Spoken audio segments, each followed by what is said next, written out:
Hey y'all, it's been a couple of weeks now since my first hot take of 2026, and while I load my dishes into my dishwasher here, I figured now would be a great time to hop back on and share my next hot take with you all. Since the last one I posted, it's been making the rounds on YouTube, here on LinkedIn, Instagram, and I've gotten so much thoughtful feedback from you all. So thanks so much to everybody who engaged, shared, reached out, shared your insights with me. I'm so appreciative for being able to kind of just even start these conversations, even if it just gives you something to think about. For those of you who are new here and just catching up, my name is Debbie Lee, and I work as a communications strategy consultant across nonprofit, social impact, and community-driven organizations. A big part of my work focuses on how people actually connect and not just how content performs. So in my last hot take, I talked about something simple but foundational. And that was that industries aren't special, people are. People will always be the secret sauce. I think that idea leads directly into what I want to share a little bit about today. And that is my second hot take of 2026. And now this one might ruffle some feathers for you, especially for those of you who feel like you've just gotten your footing, or you might just be getting there when it comes to how modern marketing works.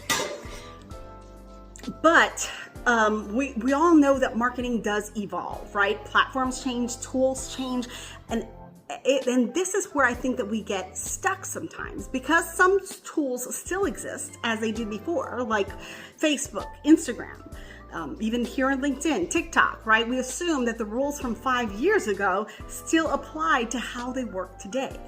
And I don't really think they actually do.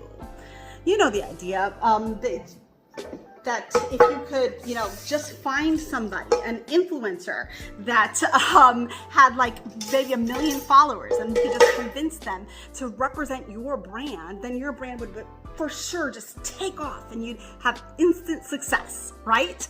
But here's the hot take, guys, and this is one, again, don't come for me, give it a chance. Influencer culture, as we've known it so far, it's dying. In fact, it might as well already be dead. I know, stay with me. But this is what I'm saying. What worked in the 2010s and even the early 2020s doesn't work the same way anymore. And what's actually sustainable right now isn't just chasing what is trending, it's community. Now, what the heck am I talking about?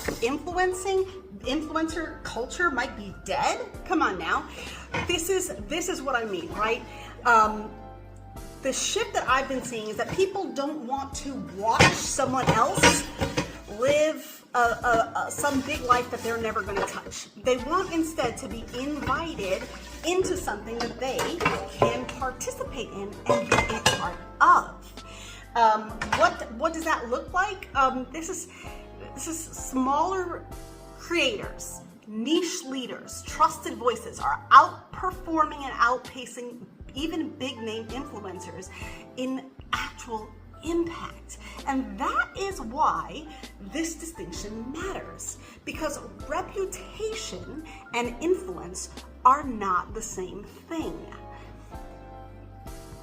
You see, influence is visibility, but reputation is trust. And influencer culture, if it is fading, it does beg the question, what replaces it?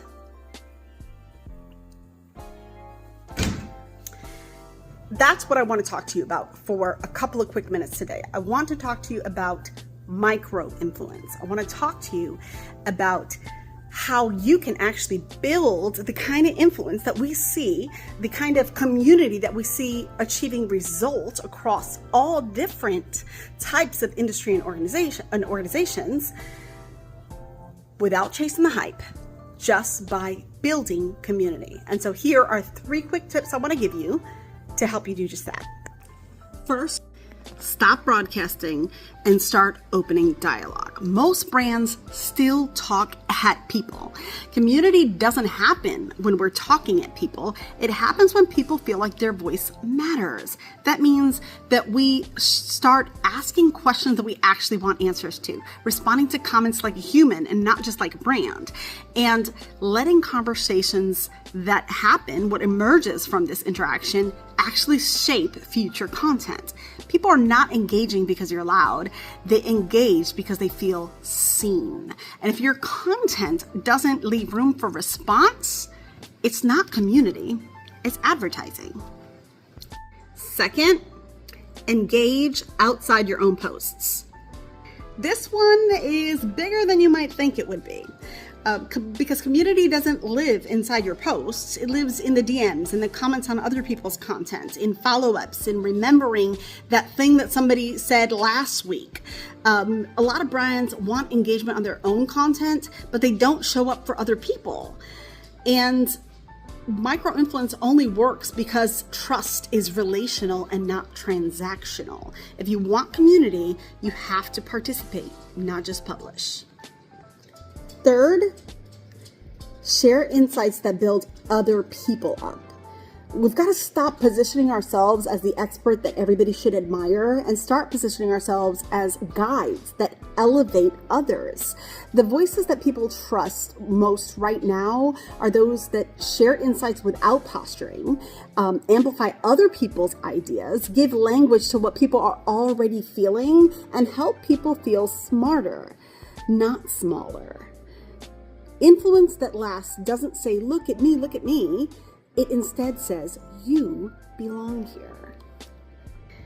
And if there's any value you take away from this video today, aside from my messy kitchen, I hope it's this. And this is the thread that kind of ties all of these together. And that is that community isn't built on aesthetics or algorithms. It's built on shared values. People don't follow brands because they're impressive.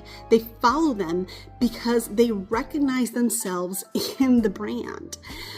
So yes, be human, show your life, show your work, show your thinking. Don't do it perfectly. Don't try to do it performatively, but be honest, because the future of influence isn't about the biggest platform.